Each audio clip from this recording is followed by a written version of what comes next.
you open at 3 months, but people didn't just like all of a sudden start coming in. What did you do to get people to come in? Telling people, bringing flyers, leaving flyers places, business cards places, talking to, I talked to everyone when I was out getting my supplies, getting everything ready during those 3 months. Well, I'm actually opening a bake shop, and this is where it's going to be, and this is what we're going to have. Like the core menu that I was starting with was bread, coffee cake, and cupcakes. And, so every single person that it could possibly come up in conversation, I was telling them about it and telling them about it. And as soon as I had my location and address, then I ordered business cards and had them on me all the time to try and give out to everyone.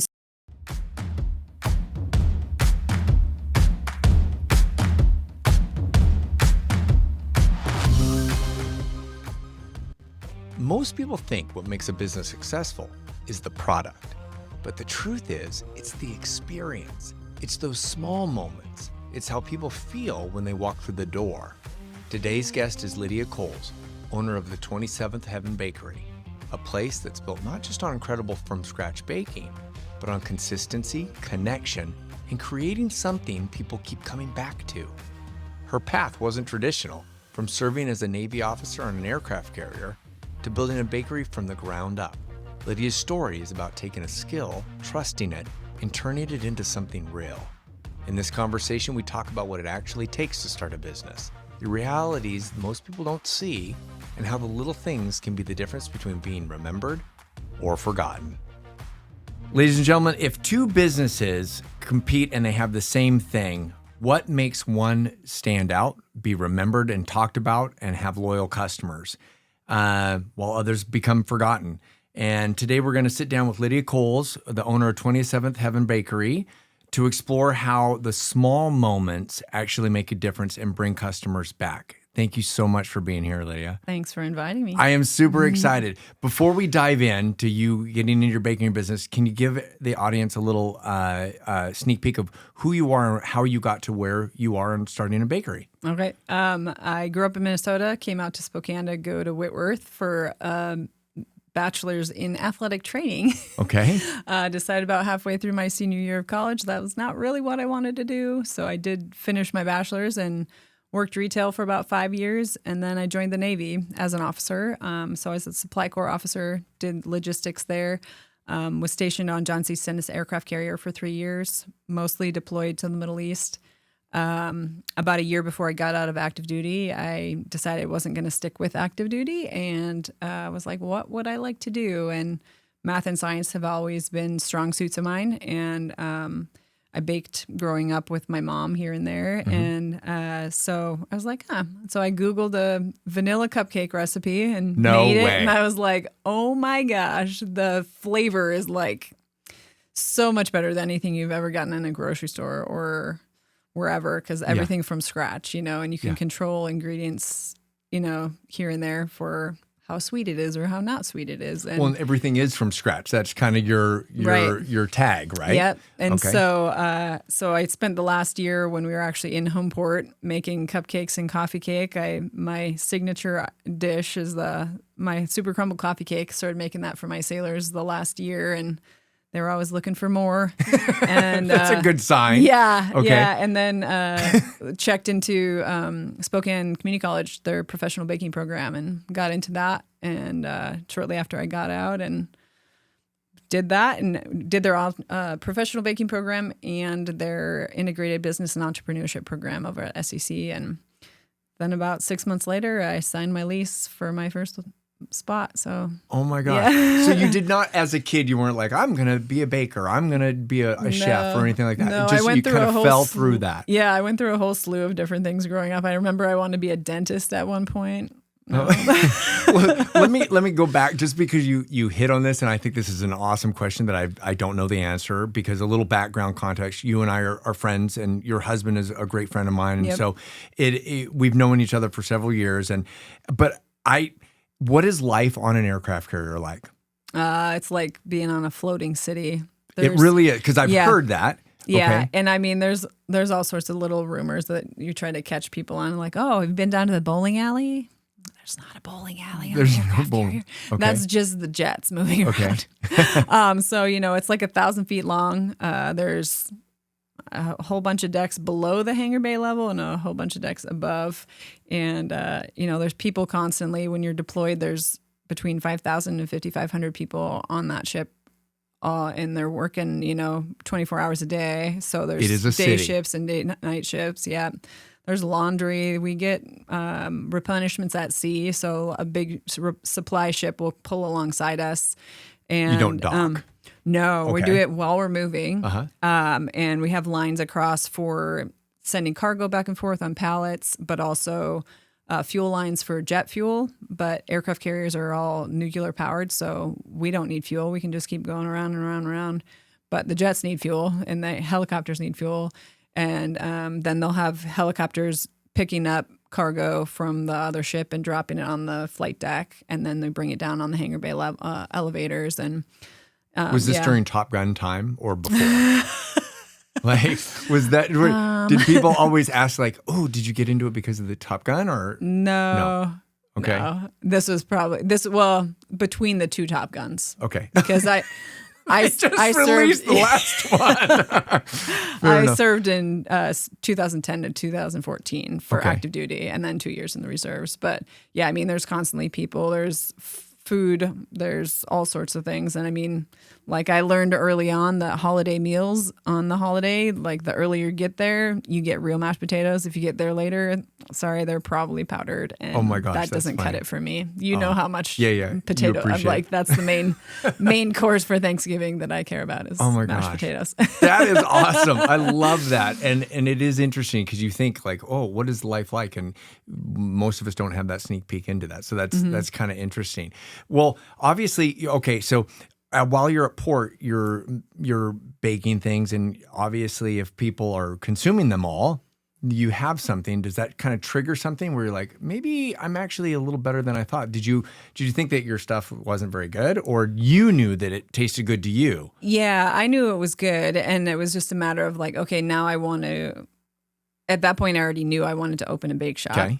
But then it was a matter of, okay, well, I want to be actually trained properly to make sure that I am doing it right, sure. and that it's actually a good product. And so it was just a matter of, okay, well, I actually went on a tour of the Art Institute of Seattle for their baking program, and it was like, oh, well, it's a 2-year program, and it's over here, and it's, all these other things, where my husband is back in Spokane this whole time. So it's like, let's go back there. And one of my sailors, his wife worked at a bakery in downtown Seattle, and they had someone that had recently graduated from that program that didn't know some of the basics. So sure. I was like, that doesn't sound like what I actually want to go for. So, well, okay. So that kind of ties into my question to you, and that is that like I love to make protein pancakes, and I'm like the pancake guy or the waffle guy at our house, and I'll make them up, and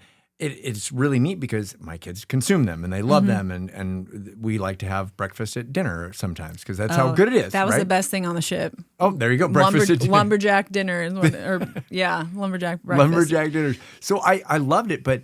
And I, in my mind, I'm like, oh, maybe I could start a shop and I could make these pancakes. But I'm not gonna do that, and there's a lot of reasons why I'm not gonna pull that trigger. So, what is something that that people don't understand about starting a bakery? Like, I might have these aspirations to do these pancakes and start a business, but it's like, what do I not know that you would tell someone ahead of time and say like, by the way, this is a reality check. Yeah, reality is it's a lot of work and not something you can likely do on your own without like an employee or someone to help you. The cost of starting a bakery is ridiculous, very high. All the equipment, like none of it's cheap. Finding a location is one thing, but then if it hasn't already been a food establishment, you need to make sure there's plumbing, make sure there's ventilation, all the things.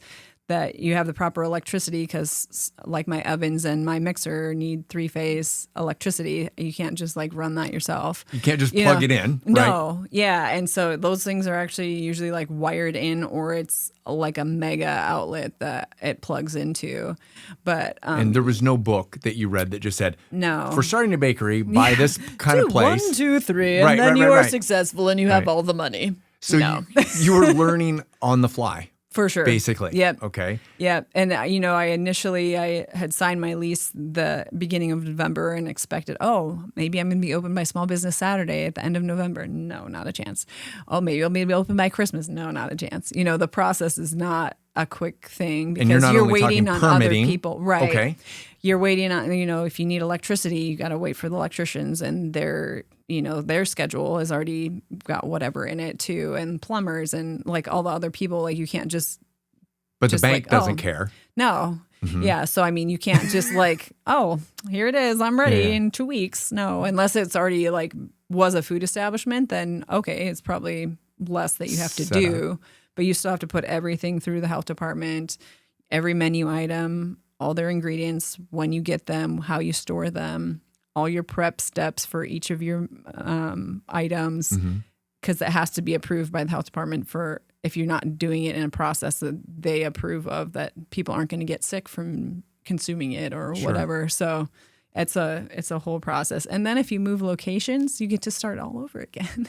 Which you have done. Yeah. Right? Yeah. You're excited. Yes, exactly. Well, okay. So we're going to be right back after a word from our sponsor. After a car accident, insurance companies will take every shot they can to leave you with nothing. But at Dubin Law, the game isn't over until you get the money you deserve. So call Dubin Law and add us to your roster today. Right? Yeah, you're excited. Yes, exactly. Well, okay, so you jump into it, and all of a sudden, you're not making $1 the first minute. How terrifying was that? That it's like you're paying these bills, but you haven't even opened your doors yet. Mm-hmm. Yeah. Well, fortunately, at least my lease, my first 3 months were free. That was part of my lease agreement. So I didn't have to worry about rent per se, but then the electricity was on me. And, I think a lot of my utilities were actually included in my rent. It was just electricity that I had to cover myself. So, initially it's like, well, I don't just have things on 24 hours a day. Sure. So that wasn't like a big bill or anything like that. But yeah, it's scary because you're like, okay, well, I need to get open faster so I can start making money because I have to start paying these bills soon, And so I ended up actually opening right at the end of my 3rd month of Your my lease? free lease. Yeah. And so, which ended up being, coincidentally right by my birthday. So that was my birthday present to myself. It was your day of opening, the door open. Okay, so you open up and that's step one, just going through that whole process that took you 3 months. But then if you had a franchise, now the system is there, right? That's different than being an entrepreneur and starting and opening your doors on your own. Yes. So that's a whole different step because now you said like you had to get through the step of just starting up and having it start, number one, but now you have to get customers to come to you. Right. And that's a whole different menu plan that you have to do. So what reality check was that for you? So you open at 3 months, but people didn't just like all of a sudden start coming in. What did you do to get people to come in? Well, social media, but also, just telling people, bringing flyers, leaving flyers places, business cards places, talking to, I talked to everyone when I was out getting my supplies, getting everything ready during those 3 months was, oh, well, what are you getting this for? Oh, well, I'm actually opening a bake shop and this is where it's going to be. And this is what we're going to have, like the core menu that I was starting with was bread, coffee cake, and cupcakes. And, so every single person that it could possibly come up in conversation, I was telling them about it and telling them about it. And as soon as I had my location and address, then I ordered business cards and had them on me all the time to try and give out to everyone. And it was kind of in the area of a neighborhood that people would walk past. And so I'd have people walking past and be like, oh, what's that? What's in there? Yeah. And so I go, and I still actually have some of those people as my customers now, 9+ years later.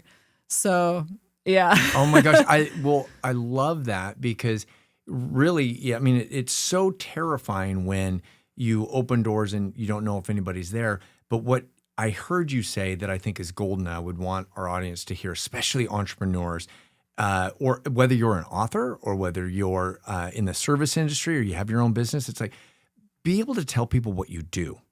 because you never know when or where you're going to meet somebody who might be a customer, might talk about you, might refer you. And if people don't know what you do, people are going to assume you're doing fine. So be okay with talking about it. How difficult, it sounds like it wasn't difficult for you, but how difficult was it for you to let people know? Like, was it easy for you to talk about your business, or was it like fight or flight? And you're like, if I don't talk about this, what was the know-how in your mind to realize, like, if I don't talk about this, this is free marketing, this is what I need to do? What gave you the stepping stone to have the confidence to be able to tell people what you were about to do? Probably the entrepreneurship program at SCC, because we regularly, just in general, had to give an elevator pitch for our business regularly. And then also our instructors wanted us to, if you have some brainstorm of an idea of a new item, a new business, a new whatever, we had to get up in front of the class and pitch it. And give them like information of like, I think this would be a great thing. This is some people had like a hair dryer that like sucked your hair in there. And I was like, no girl ever is going to want one of those. But, like things that were like, no, I don't think there's actually a need for that or a demand for that. But like learning how those things go. But then also we had to present our business plan to people from the community. There was a panel of people from the community that were either in our direct industry or a related industry that these people are already experts in it or have already been in Spokane in business doing those things. We had to give our whole business plan to them as a presentation. And so we were forced into it. And when you start doing that so regularly, then it's just a normal thing. And one of our instructors was like, elevator pitch. Elevators in Spokane are not that high. So, get out your main things. Fast. Quickly, but also like, now don't sound like you're fumbling and, Be confident with it. Yeah, exactly. So just because we had rehearsed that for, that was a 2-quarter program, and then just doing it. You're getting at least once a week. Yeah. Sure. Okay. At least once a week. Anytime we had like a guest speaker come in, we had to go around the room and everyone gave their elevator pitch. So, we did it at least once a week, if not multiple. Do you still do that today? Like, for example, whenever you're out and about, are you afraid or are you just willing? And I know you. So, but for someone who doesn't know you, like, are you able to say, hey, I own a bakery. Come check it out. This is what I do. These are my hours. This is my background. Like, are you able to give that elevator pitch? And do you still do it today? Or you're still always looking for business? Of course. Yeah. Okay. Yeah, totally. And it's obviously a lot easier if I'm delivering bread to my fresh basket and people are like, oh, what's that? What's in your wagon there? Yeah. I'm like, these are my breads. They sell them here, but my shop's just over here and this is our hours and this is our days of business, and yeah, it's super easy to just talk about. It's just like a natural thing, really. And then a lot of times, like, but you're proud socially. Of it. Oh, absolutely. You're proud. I've been in business for over 9 years now. Congratulations. How many people can say that? Like starting from complete scratch. Yeah. There was no like franchise, like you said. Like they already have here's your little packet, and you start and you do your thing, and they already have all the things already in place for you. This is like completely starting from nothing, and just. For one, being like what I want it to be, but also having to like, conform a little bit to the demands and that kind of stuff and the restrictions from health department or the city or whatever. How did you deal with those challenges? Like when you thought everything was going right for you within that, but then the health permit said, oh, we got to pause you or you need to fix this. It's like, were you not taking it personally or were you just rolling with it? And you were learning along the way. Yeah, and most of the things, like the health department, like they give you all of these things before they ever actually do your inspection. Yeah, we're not knocking on the health department. No, yeah, and I mean they give you all the things that you need to have before they will even come out and do an inspection. So like a checklist for right. You. Uh-huh. So you already had that to go from, but also like when I was going through the baking program, the inspectors can show up whenever they want during your business hours, anytime.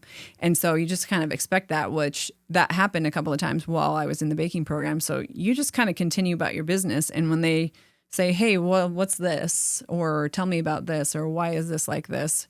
And for the most part, like if you correct that thing right there, they're not even going to mention it in their report. It's because they know you understand it and know it. Right, It's brought to exactly. So attention. like I started a small grocery section in my shop, and I had like Tylenol and ibuprofen, and it was above chips or something like that. Well, it can't be because you have a little storefront within your bakery as well. Right. Okay. Yeah. So like because it's a medicine, it can potentially like fall down or whatever onto the chips. So Okay. that's a hazardous kind of thing. So okay, just put it on the shelf below and the chips above.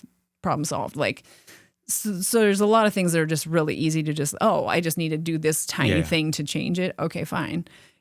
But for the most part, I didn't have anything that was like a massive thing. It was like, I needed the thermometer in each of the fridges or in the freezer or, little things like that. It was real minor stuff that I you didn't could have. fix. I didn't have any huge hiccups with that. But So you open your doors. You've been talking about it. You pitch yourself, the elevator pitch. You're leading people up to, by the way, I'm going to open my doors. And people do start to come in. How did you differentiate yourself immediately from another bakery or Starbucks, for example? Like, how did you differentiate yourself that kept getting customers to come back?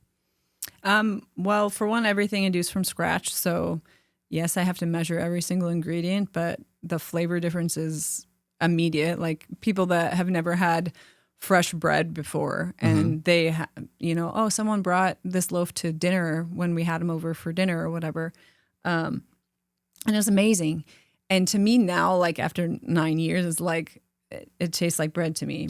But there was a To a time layman frame, person, right? There was a time frame where I was closed in my transition to downtown that we had to actually buy bread, and I was like, "Oh, what is this?" Yeah. Because now I can taste all the You're fake biased. stuff. I don't use any fake ingredients. I don't even have artificial sugars for the French press coffee that I serve. I don't have any fake anything in my shop, and so now I can immediately taste any fake flavors or things that's like, oh, that doesn't smell like bread. What? Like I know what it should smell like, and it not that. Does it make you kind of happy and kind of like prideful, let's call it, like when you do bring that bread to a party or an event and somebody's eating it and you overhear them say, "This is the best bread I've ever had." Yeah, it's really cool. And I mean, there's times actually that I've been somewhere and I'm not doing a delivery and I'm doing whatever. And I start chatting with someone and they're like, "Oh, what do you do?" "Oh, I own a bake shop downtown." "Oh, which one?"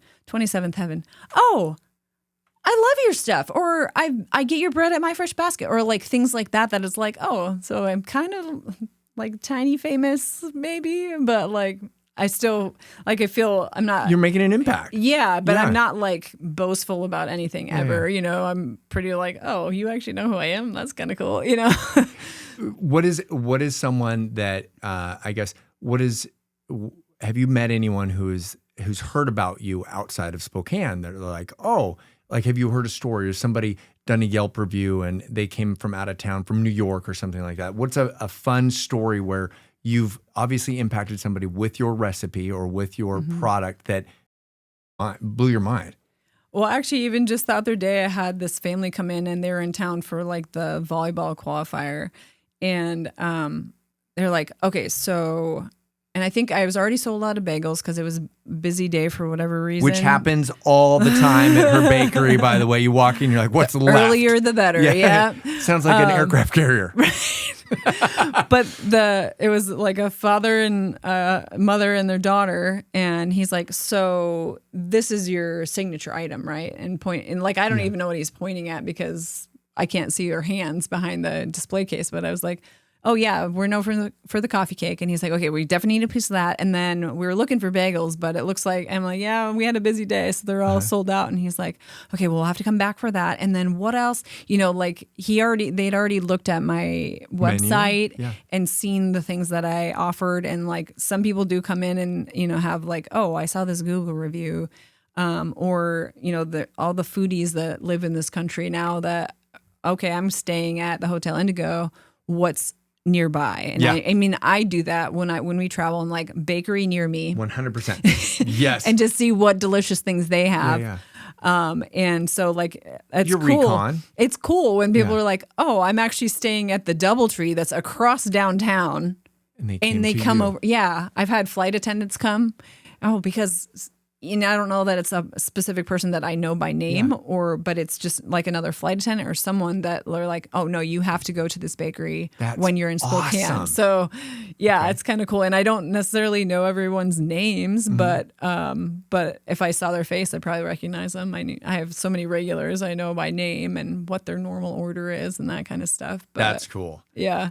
What is something that sets you apart, like with your customers? Like, how is it that they come in and you create this value for them? What have you done that you've learned from the day you opened your doors to actually connect with your customers? Like, what makes them repeat customers? I feel like being real with them, like I'm a human too. Sometimes it looks like I'm a machine because of how much I can produce or how even like every single one of that loaf looks exactly the same.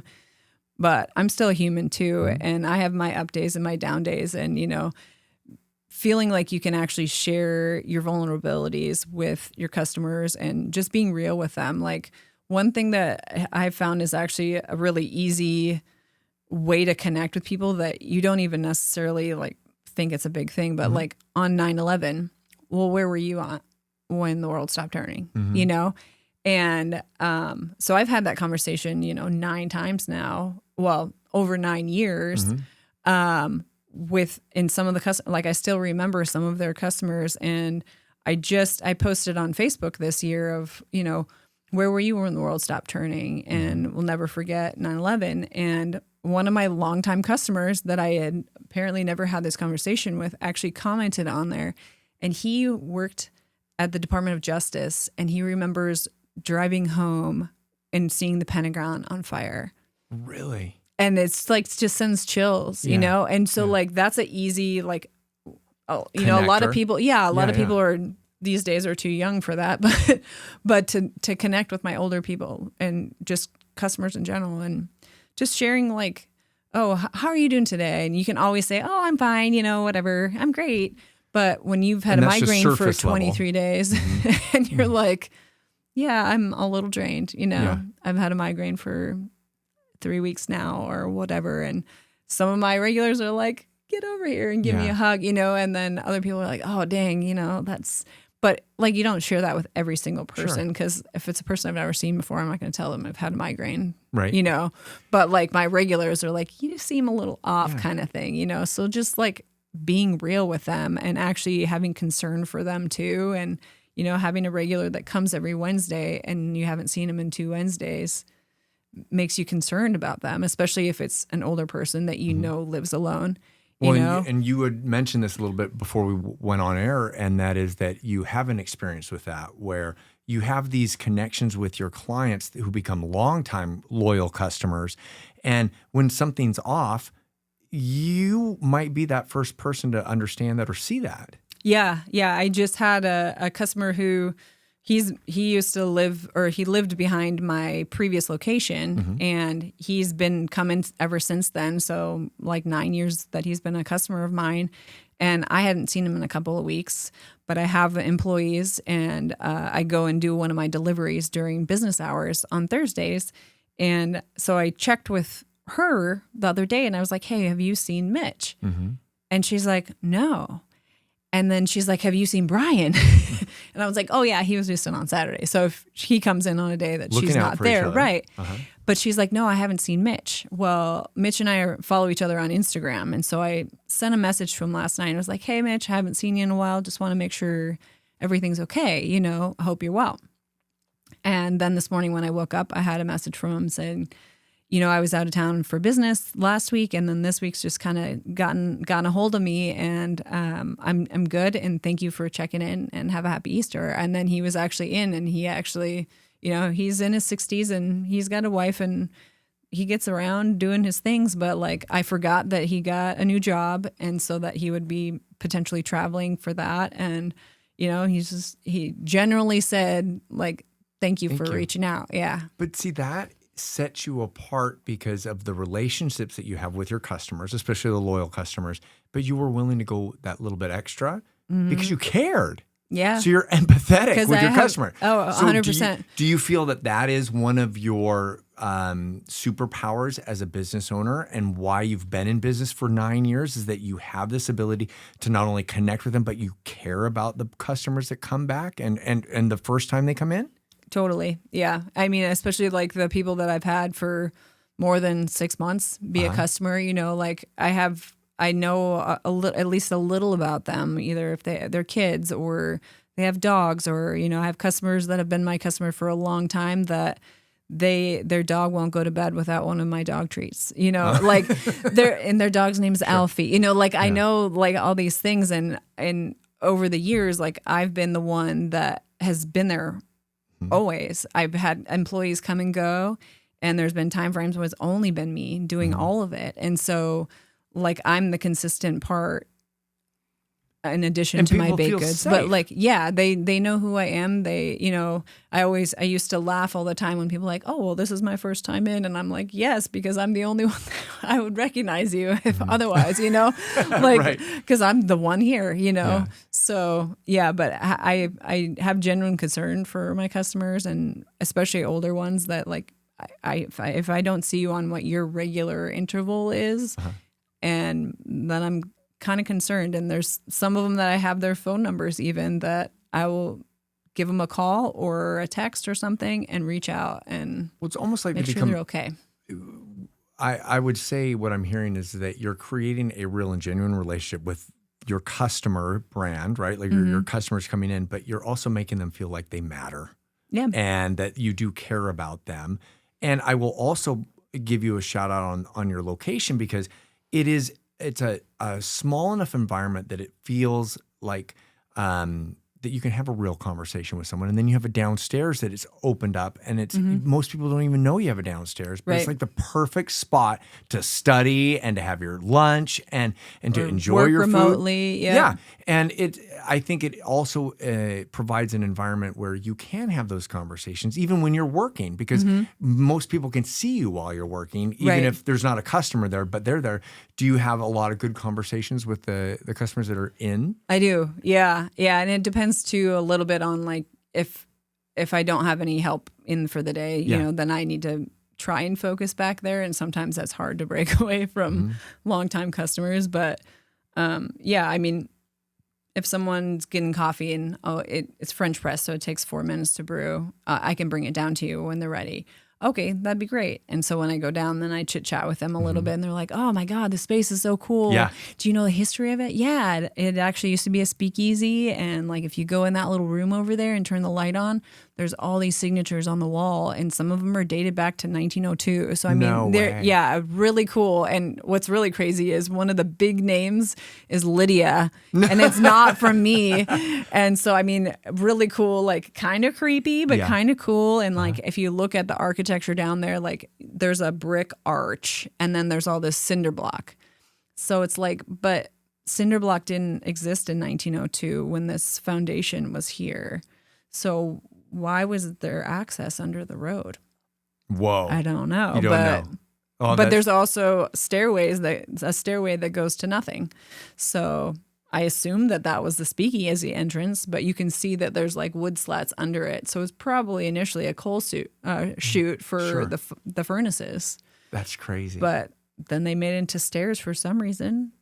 Oh, well, okay. So you're able to connect with these people, and you're able to have these conversations, because it's a great environment just to kind of like relax and do you have people that come in and let's call it a Barnes and Noble moment where they just come in and they just want to study, or they want to like work from there? Yeah. And usually it's not always like usually it's not like a first time customer, but I've had actually people come in that maybe it's from like other social media posts that say, hey, this is a great place to come hang out, study, do, work remotely, do your thing downstairs, because it's pretty quiet usually. It's not like cram packed down there, but there's plenty of room down there for multiple tables worth of people to do stuff. And so I actually had a couple at one point come and they both just had their laptops and they went and sat downstairs. I let them know there's a light switch so you can have more than just the string lights. And they just kept it string lights and worked on their computers. And like they already knew when I closed and stuff. And so like They knew your hours. they were ready to pack up just before I was closing. And it was like, cool. And, you know, maybe I won't see them again. Maybe I will, you know, but I'm sure you will. Yeah. But yeah. And then there's people that are like, oh my gosh, this is so cool. Or Yeah. I just had these girls that work in the same building. They can cut through a hallway that they don't even have to go outside to come get bagels or cookies or whatever. And they're like, you have a downstairs? I'm like, yeah, girls, what are you doing? And so they ended up having their break downstairs instead of in their break room. And they're like, it's so cool down there.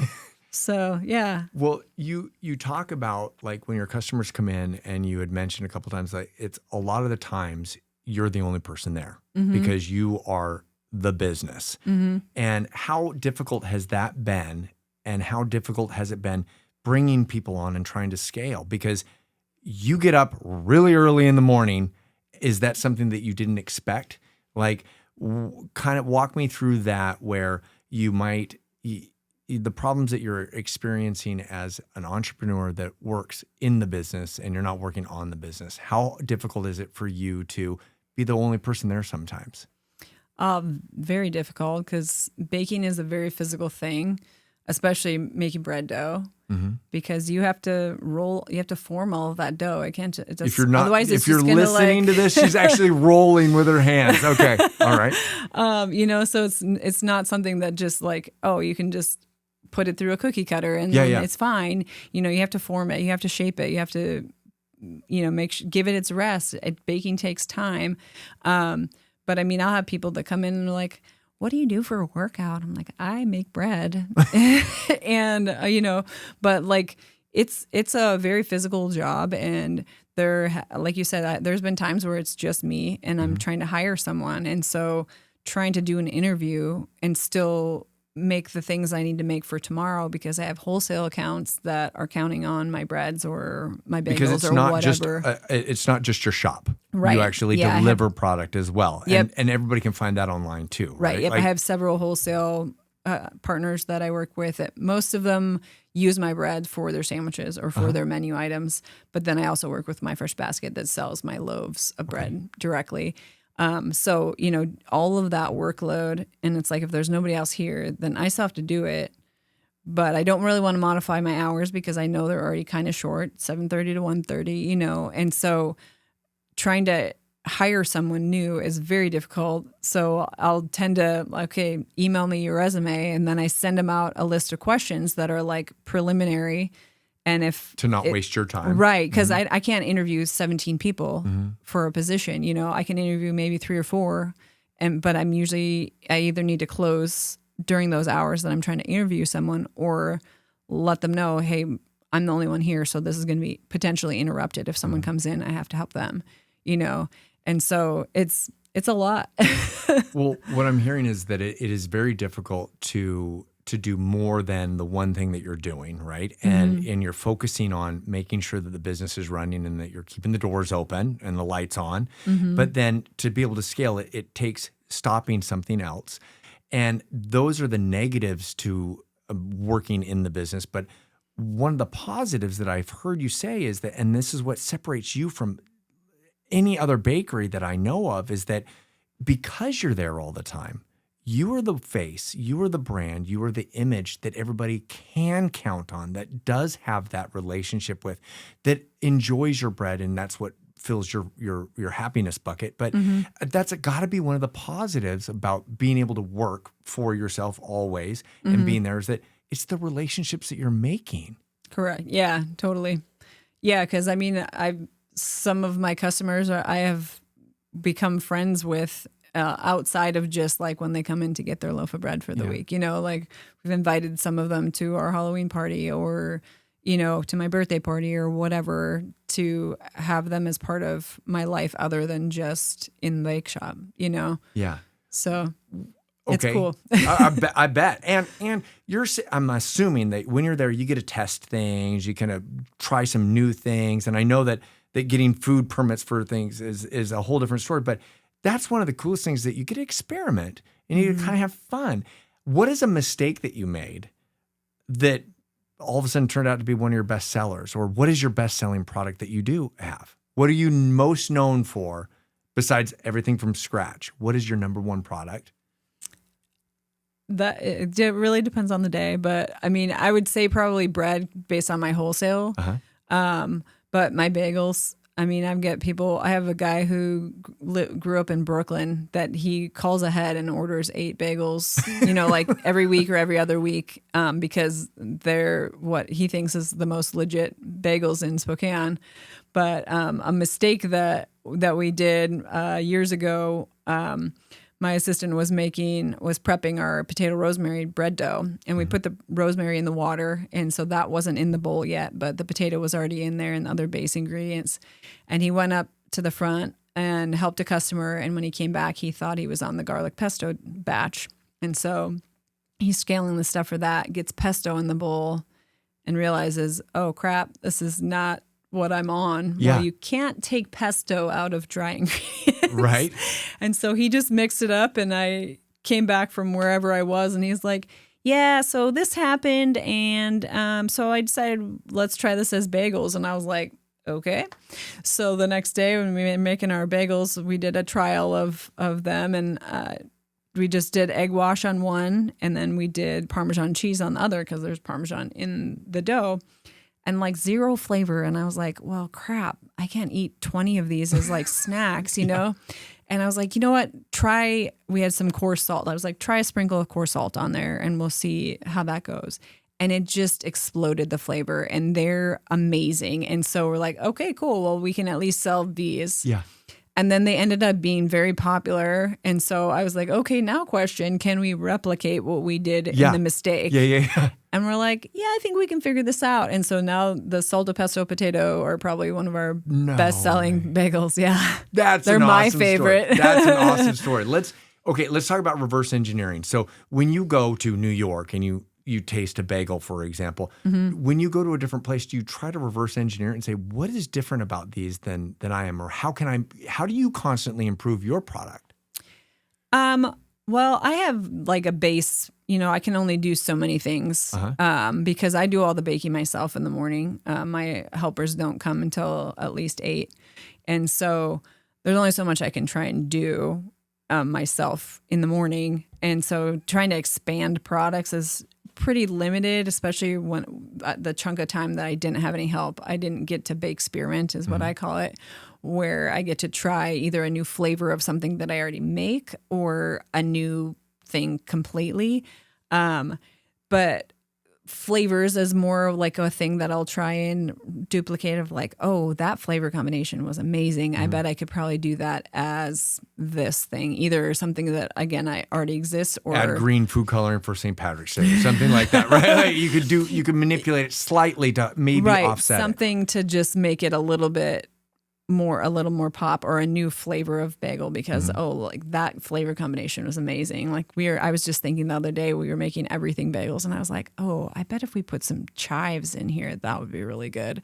So that's a potential that we might try. Who knows? Because we have chives for a different reason. I try to have. I don't like having an ingredient that I use for only one thing. Okay. It needs to be more efficient. Right. Yeah, that's why I have granolas. I had oats that I use just for my oatmeal honey bread, and it's like, there's got to be something else I can do with all these oats, and not like they're going bad, but oh, well, how difficult is it to make granola? Well, I found this cool base recipe for granola that's like, you do this much fat, this much sweet, this much whatever in this process. And so now and then my brain goes crazy with flavors, is my real okay, I did the base flavor and that was amazing. What else can we do? Yeah. And so with using ingredients that we already have. And so I have 12 flavors of granola. I used to have more, and then I scaled it back a little bit because, some aren't as popular. But trial and error. Right, exactly. And it's see what, did that actually sell or not? And, so having an item or an ingredient that I use for multiple things is. But you had mentioned a science background for you and experimentation. It sounds kind of like a bakery can be kind of that too. You Oh, kind of for like, sure. oh, I'm going to test this. And that's how baking is chemistry you can eat. I love that. Well, that's funny because at our house, like I just look in the fridge and I figure out what I can create, right? And nothing is ever going to, I have some things that are going to taste the same all the time, but it's like sometimes I put a meal together, I make a hash, and if I had chives, then I would use the chives. But if I had Italian parsley, I would use that. Like it's just like mixing and matching. And sometimes I create something really good, and sometimes it's not the best, but I'll eat it, right? Right, because you don't want to go waste. Yeah. But I'm not going to make that again. But sometimes you do create something that's phenomenal, and I try to eat healthy as much as I can. I feel like I've done that, and I have certain foods and certain things that really work well with me. And I love like a high protein pack, but I love a good carb, and I love that great mix. And you have something at your bakery that I absolutely love. And it is this, I don't even want to explain it because it is so good. And you got to get there early because they're gone. I was going to ask you if you want me to bring anything today, but those were bagel bombs were already gone. Bagel bomb is right. Tell me about the bagel bomb really quick, because this is, I don't want people to reverse engineer it because good luck trying to do it, but it is phenomenal and I love them. So for years after we started making bagels, everyone's always asking, oh, do you make breakfast sandwiches? But it's like, well, it's a matter of, how can I make the eggs without having to wait 5 to 10 minutes for eggs to actually cook when someone orders it and interrupting whatever prep we're already doing in the back, but not have like rubbery eggs or just kind of a gross thing. And so a previous employee of mine, she found bagel bombs, and I was like, what is this? And so it was like, okay, so you can have your egg, your potato, your cheese in there, and then you just wrap the bagel dough around it and then cook it like a bagel. And so, but it's like, okay, but I still had to figure out, well, how can I have the egg part pre-cooked, but not weird and not a huge mess and not a huge production. And fall within permitting, right? Health purposes. Yeah, which you're authorized a trial period for things. I found out from one of the health inspectors. So that's good to know. But yeah, so, and it was actually just a stroke of like, I was putting away a pan and I was like, oh my gosh, I can do that in a muffin pan that I already have, and that will be the shape. And then I can just flatten out the bagel dough and wrap it around and seal it off. And I'm like, oh my gosh. So I did a trial, which the first one was kind of a little not wonky because the bagel was already formed into a ring, and it's hard to like put it back into a ball of dough from that.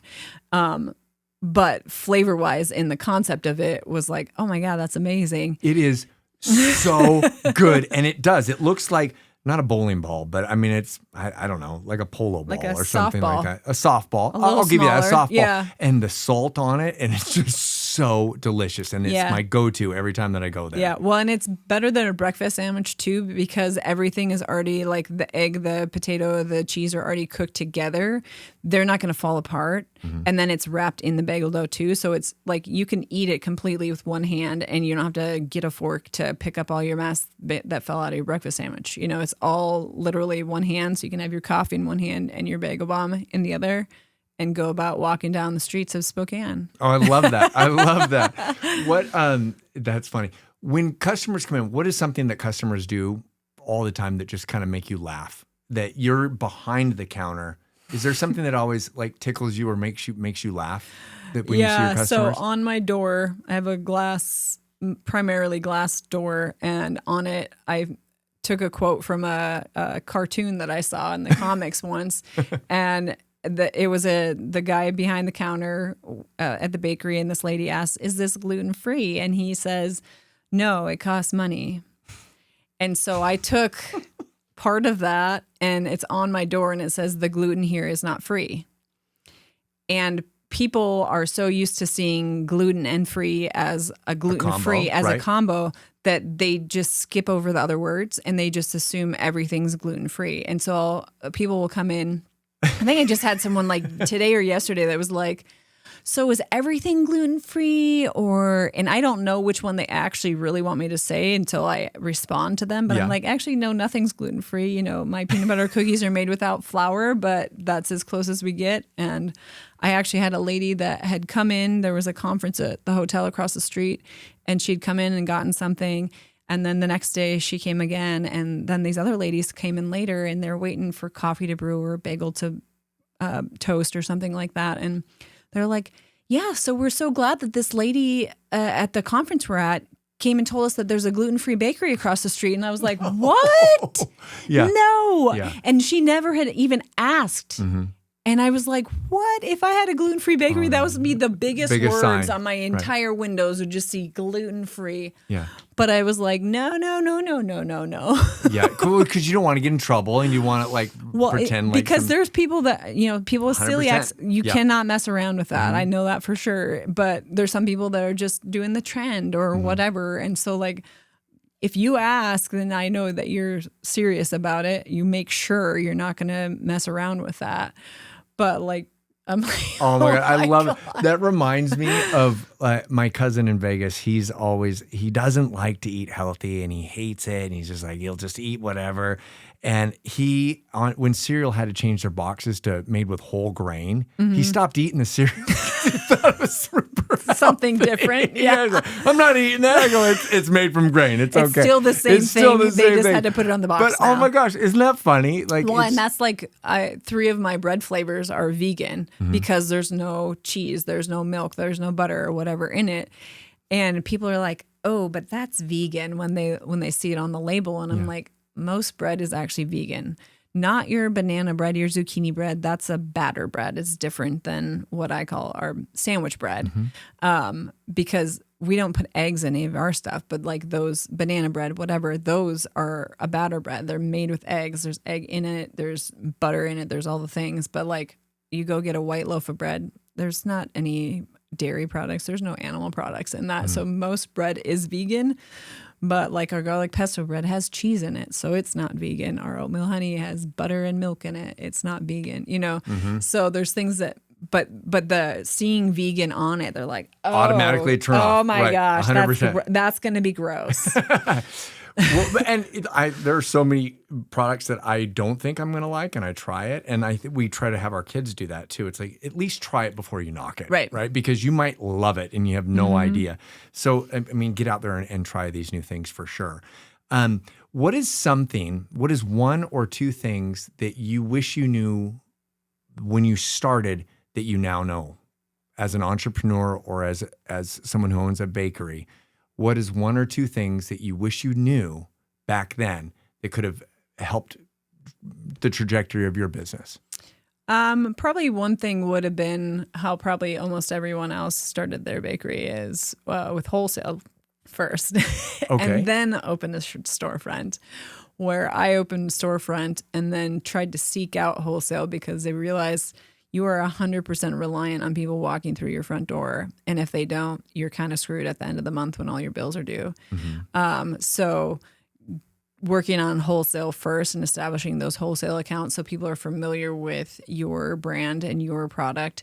And then they realize, oh, look, you have a storefront too, and you have all these other things that you don't sell with this grocery store or this wholesale account.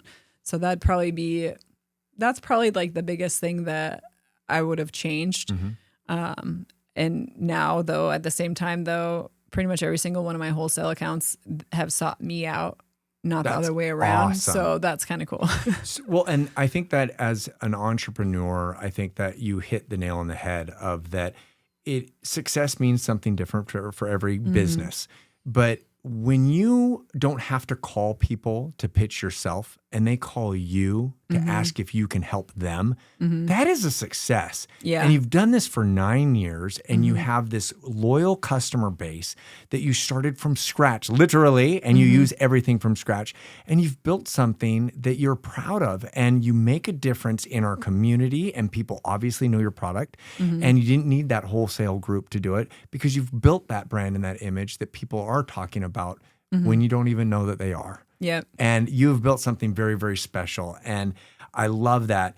Where can people find out more about the bakery and what are you up to? What's in the near future for you? What events do you have coming up that people can find you and test some of these products, including the Bagel Bomb? Well, our website is 27th Heaven, written out as words.com. So you can find our menu and about us on there, and then location and hours and all that good stuff. And then what else did you ask me? Where else you can find me? Yeah.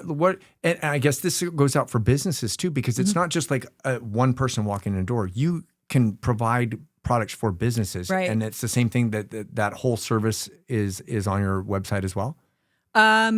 Those, I don't know if I have them specifically mentioned, but I do have that. I have a tab that is for wholesale inquiries. So if you're interested in a wholesale account, but I mean, we currently work with My Fresh Basket is the only place that sells our bread just like as a loaf somewhere else. And then we work with Patati Coffee. They do our bagels and coffee cake up there that they serve with their coffee. And then Lunarium uses our bread for their sandwiches. Jupiter's Eye uses our bread for their sandwiches. Well, and you're hitting on brand partnerships, like literally like piggybacking on each other, collaborating with each other, and utilizing each other's brand and images to up you. And that's been successful for you, obviously. Yep. And we just started working with Soulful Soups. They just started doing grilled cheese, and they're just 2 doors over, but they're using our bread for their grilled cheese, and they're expanding to another thing soon. That they're planning to use some of our bread for some of that too. Coming up soon, we used to do a coffee cake run at my old location. We were up near Manitou Park, so we could kind of go loop around at your own pace. I did a 2.7 mile course that I came up with. I marked the whole thing. You know, I would go run with it. Bagel bombs? No, that was before bagel bombs. That was even before bagels. Okay. But I would mark it with road markers or whatever, and I'd go run it. And then come back, and then we had a raffle with prizes, and everyone could go at their own pace and take their time. And then we just had the raffle drawing afterwards, and people could buy coffee cake and sit and enjoy. And we were like cram pack full, 50 people in my shop. But now that I'm downtown, I can't really like Bloomsday. Right. Yeah. I can't really close off the roads for a race. And so since Bloomsday is already downtown, I'm already competing at Bloomsday anyways. I do what I call my Bloomsday after party in 27th Heaven Underground is what I call my downstairs. Okay. So it's kind of a cool speakeasy, with Lydia. like secret. Yeah. With me. And so, and on the brick wall written. Right. Yeah. And so, we, it's all a prepay thing. You pay for a slice of coffee cake and a juice, and then you get a little souvenir miniature glass juice. Yeah. As soon as you're done racing, whenever you're you're already done, down there, and it's an easy walk or run if you want to go. Yeah. Only a few blocks really from the start line of Bloomsday. So it's not that far from the finish line either. But, are you open before Bloomsday? Like on the Bloomsday? hours? Yeah. We're open regular hours. Our regular hours are Wednesday through Saturday, 7:30 to 1:30. On that Sunday, we're not open as a regular business. That's why it's all pre-order. Gotcha. And then it's whenever I finish, I go back to my shop. Which is under an hour. Yeah. That's awesome. I'm kind of fast. So you are. It's all that bread kneading. I love it. It's my balance though, is my running. That's how gosh. I get away from the brain stress. But yeah, so we do a Bloomsday after party, and I get there. I'm usually done way before 11, but I post it as 11 for sure, and then till like 2:00, when they start opening the roads back up, and you can just come hang out. That's and awesome. Have some coffee cake and juice and enjoy it. Yeah, and then you're able to you walk. can come chat with me too, because I just hang out that whole time. So that's where I've gotten to have like a lot of conversations with those customers. And I have a customer that doesn't even do Bloomsday, and he every time he comes down to do it. Yep. But that is the environment that you're creating, and the consistency and that loyal customer base where people want to be there with you because they can count on you. Yep. And you've done an exceptional job at that. And I appreciate you spending a little time throwing some nuggets out on how to start a business and some bakery tips. But thank you so much for being here today, and thank you for sharing your message. And I would suggest everybody should check out your bakery for sure, and her bread and her bagel bomb, because that is it. Just don't go before I do. But thank you so much. You can call ahead and pre-order Blue. Okay, I'll do that. I'll do that. Thank you so much for coming on here today. Yeah, thanks for having me. You got it.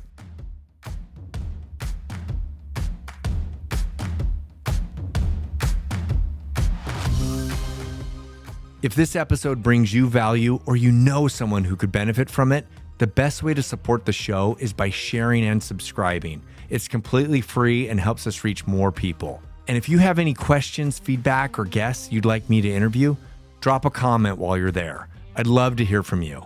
And most importantly, thank you for tuning in. And let's continue sharing optimism and positivity.